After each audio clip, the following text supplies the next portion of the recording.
Hey guys, this is Jake from State Fun. Today we're unboxing the vintage air unit for my '62 Chevrolet C20.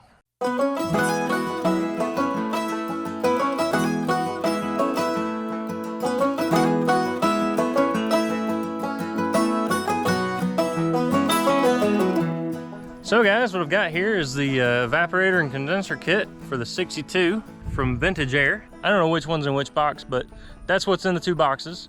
And then I've also got the hoses to connect between the compressor I've already installed and the condenser and evaporator. So what we're gonna do is we're gonna unbox these things and see what all comes inside. Give me a high five. Yeah. Alrighty, let's start off with this one. So the link to the Vintage Air site will be down in the description below. They have a pretty sweet setup. Oh, do not open with sharp object. Okay, so this looks like hose connectors, hose connector kit. And then I'm guessing, let's see what this is. Use a key. I prefer to use my knife, really. Looks like here we've got the condenser. So this will kind of go in the front of the truck, obviously behind the grill. And I'm gonna plan on mounting a 16-inch electric fan on this guy as well. Set it back in here so I don't damage it. Looks like maybe a pressure switch here. That's probably the dryer if I had to guess. And it is. And let's see what's... Ooh. Looks like some bracketry to be able to fit it into the front of the house car here. These kicks actually come with the bracketry to be able to fit into the stock front of whatever vehicle you specify. So there's a Chevy truck with the specific years, Ford Mustangs I think, Chevy Bel Airs, a lot of classic cars that you may want to add air conditioning to. I happen to pick a '62 Chevy truck because that's what I'm dealing with. And these are the brackets to be able to mount that compressor. I've also got the hose components here. This is the modified hose, which means I'm not using a stock engine with a stock compressor. So it does not have the ends already crimped on it. I will be able to lay these out inside, cut them to the length I need, and then have the fittings compressed on there. So that's everything in that box. That means this box right here should be all the insides. This should include the evaporator for the inside and all of the ducting and vents. Wow. So here's your evaporator. Go ahead and move that out of the way. This is a glove box. So they modify the depth of the glove box so that the evaporator can fit up underneath. So your glove box is actually a little bit smaller than original, but that should be fine. Go ahead and get the elephant out. So this here is the evaporator. Your air conditioning lines will connect in, and then there's also heat lines somewhere that you'll be mapping in here. And then all of your controls tell this device what to do, whether to mix more cold air, more hot air, how fast to spin the blower fan, whether to go to floor or vent or defrost.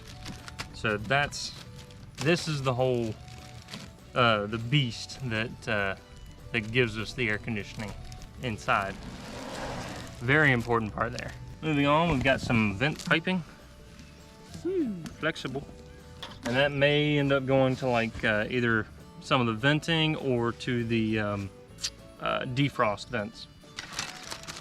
These hoses probably go from the evaporator out to the front panel where it connects through the firewall to the interior of the truck. Let's see what's here. Panel kit. So this is your control panel. Ooh, fancy. So this will actually replace the control panel inside that's currently there.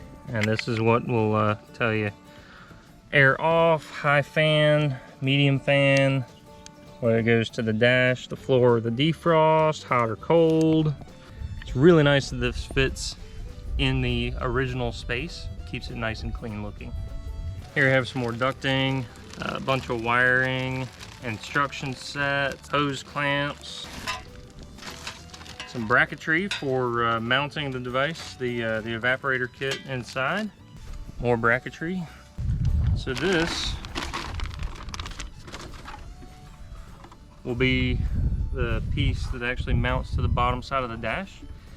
Two vents in the center of the vehicle another vent on the passenger side, and there's a separate vent that will mount up on the driver's side. So that's really nice looking.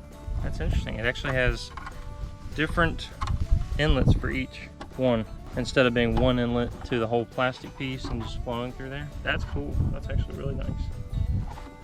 And then the vents are probably in here. Oh, here's actually the driver's side vent there. So there's the driver's side vent that will go on the left side of the steering wheel.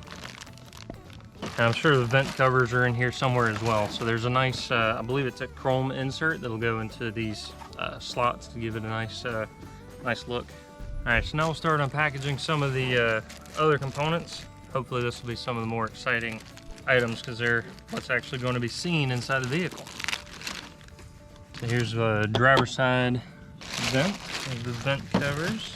Bunch of control wiring. This is actually the heat controller. This controls how much hot water flows through this valve to heat up the heater core. So when you have it on full cold, it prevents the heater core from being heated up. So you don't have cold air fighting hot air. And then when you're demanding heat, it opens the valve up and allows hot air into the heater core so that it'll heat up and allow you to receive heat inside the vehicle. If you're getting hot and you decide that you want less heat, it'll control it back so that it doesn't allow as much flow into the core. This is the actual vent clips. Ooh.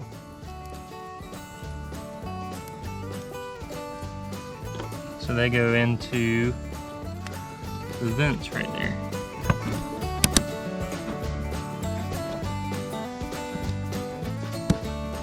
Rotate up and down, open and close.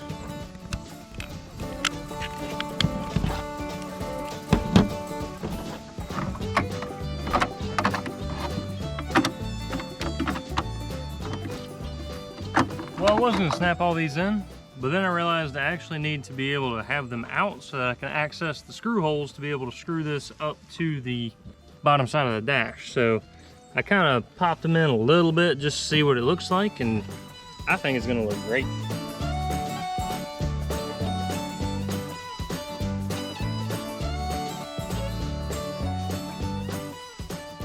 So the evaporator here, go ahead and get it out and take a better, closer look at it.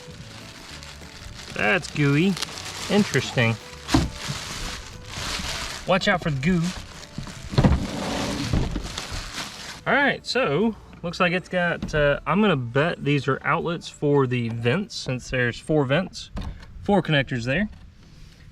This is probably considered the floor outlet there, and it's just gonna blow straight out onto the center section of the floor. And then I'm gonna say these 2 connectors here are probably for the defrost, and it'll have a line that runs up to the existing defrost vents. A little controller box. I wonder what those dip switches do. This will receive the signal from the controller panel.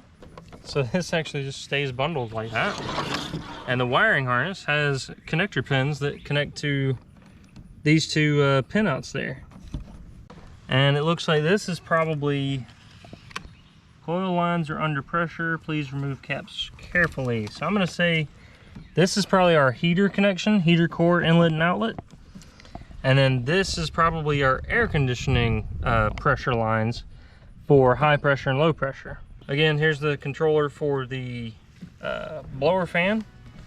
Looks like it is basically going to be, essentially it's going to be on recirculate all the time. It'll always be sucking in air from the inside of the vehicle and blowing it through the evaporator core and the heater core, heating or cooling it and blowing it out where we tell it to.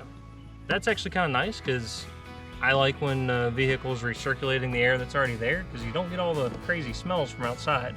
Now, there's plenty of gaps in the truck itself, so we'll get plenty of fresh air and external smells no matter what. Not too heavy, that's nice. Nice big bundle of wires. Looks like we got a good 30 amp relay, wiring adapters. Yay. Oh, that's cool.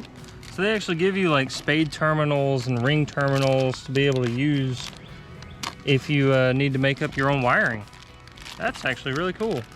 I wonder if this goes to the air conditioner. So I'm wondering if that actually goes to the compressor I've got. I don't know, we'll find out. I got a nice mess of wires to be able to connect. I don't know what that is. Must be a fuse or something. Yeah, I guess that's a fuse here. 30 amp. 30 amp short stop. Looks like I got plenty of wiring to have to do. I wonder what these are. Orange and yellow. I wonder if those are temperature sensors. Man, I might have to read a wiring diagram. 60 to 63. Look at that thing. Yeah. Mine doesn't look like that. Best part about this system, made in the USA. Nice cool air. Sometime eventually. Thanks for watching, guys. It was just a basic unboxing video. Check out the installation video coming soon. Hi Aiden, do you want to get cold too? Leave a thumbs up for Aiden here. And y'all have a good one.